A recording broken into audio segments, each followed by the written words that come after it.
The existence of women representatives for cities as parliamentary constituencies is unconstitutional.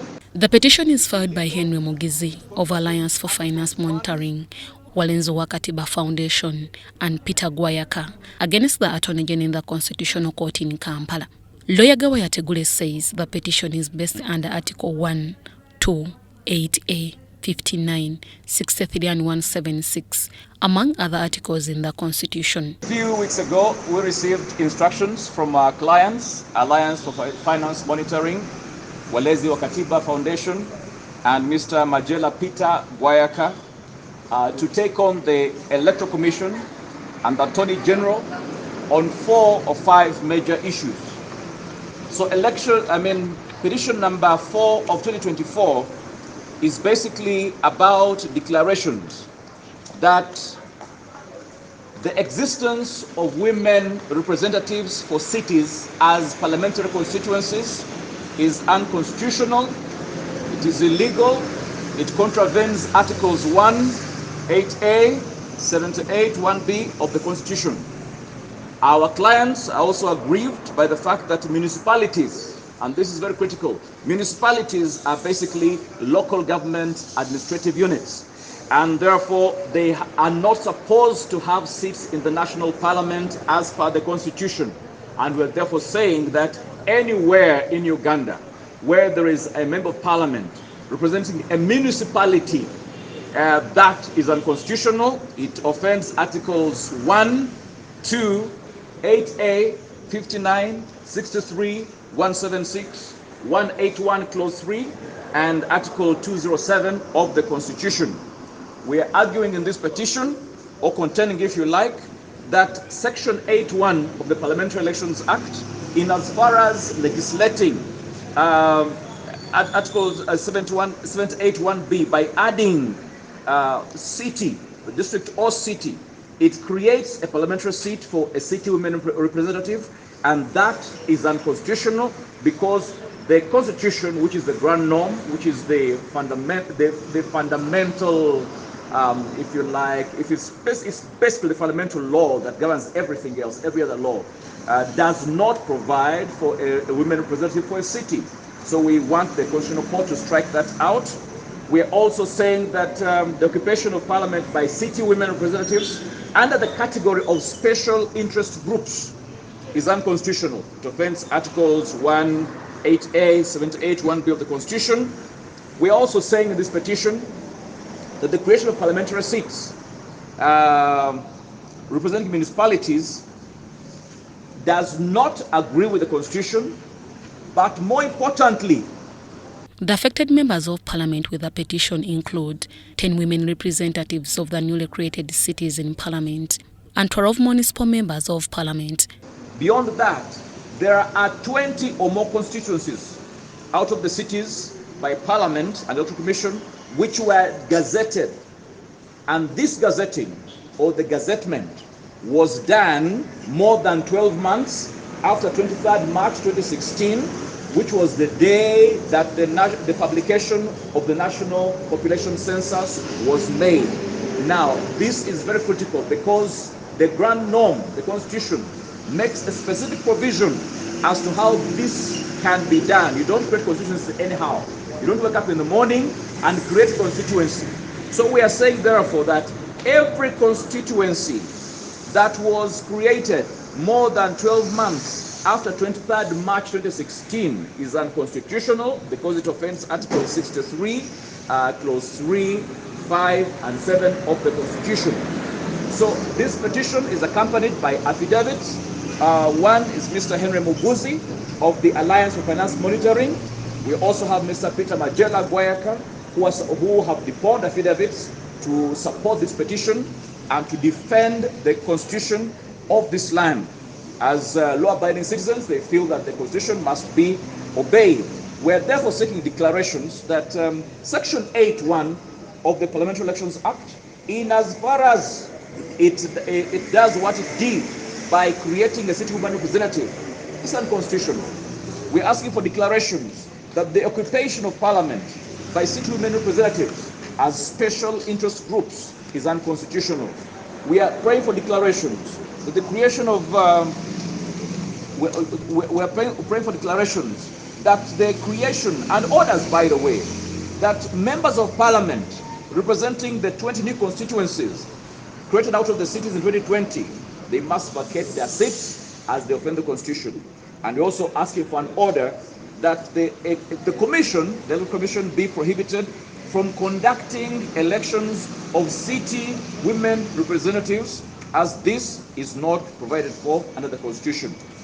The petitioners also contend that the 22 members of parliament, following the illegalities that led to the formation of the cities and municipalities they represent, it's also illegal for them to be paid with the taxpayers' money. To advocate for the reduction and the curbing of the escalating cost of politics, we have over the last 5 years expressed concerns over the rising cost of politics, the cost of which has imposed a burden on not only the elected leaders themselves, but on the taxpayer. One of the drivers of the high cost of politics is that institution called Parliament, that we believe is bloated, the numbers of which we think are overwhelming and uncalled for. So as one of the things, the interventions we are making today, we have looked at those positions that we think are inconsistent with the Constitution.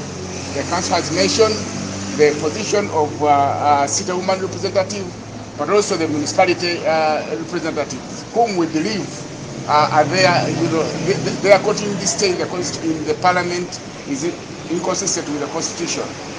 When you calculate, you come up with a number of about 20 to 23. Now, over 5 years, these men and women would have bagged over 50 billion shillings. 50 billion shillings is enough to construct 10 city schools at secondary school level, 20 primary schools. It can construct about 30 health centers. It can also construct over 50 kilometers of paved roads. So we think if we save that money, that would be helpful. But also to make sure that the burden it has imposed on the taxpayer is relieved. The other thing we are looking at is the want-on creation of new constituencies, which continues to drive the cost of politics that comes back to overburden the taxpayer. We believe that the time has come for a formula to be put in place. We can propose a constituency should have minimum, on average, 200,000 voters. A situation where you have a constituency that has 5,000 voters should be avoided. We need to do everything possible to cut down on the numbers of men and women in Parliament, because that house has become very expensive to the taxpayer. We have so many demands in terms of services to the ordinary citizen. The everyday person in Uganda needs these services. We are spending unnecessarily too much money on that institution called Parliament. And also we want to make sure that the Constitutional Court helps us to ensure that the supremacy of the Constitution prevails in this country. Category of city woman MP and the direct representatives that come from constituencies called municipalities. Okay?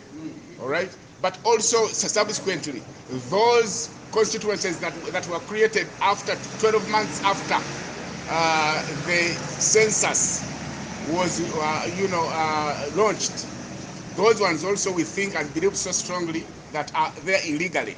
If the Constitutional Court agreed with us, we would bring down on the numbers of those legislators and reduce on the burden that is overwhelming Ugandans. The petitioners now want court to declare these cities and municipalities unconstitutional and these members of parliament to vacate their offices with immediate effect. It's a small petition, and we feel that the judges will have no problem disposing of it. In a few minutes, they can also assess that whatever we have said is basically, there's nothing much to argue about, and we are confident that they will make the life of some members of parliament a little less monotonous from now on. Has it been received, and what has happened? The petition has been officially received. It is petition number 4 of 2024.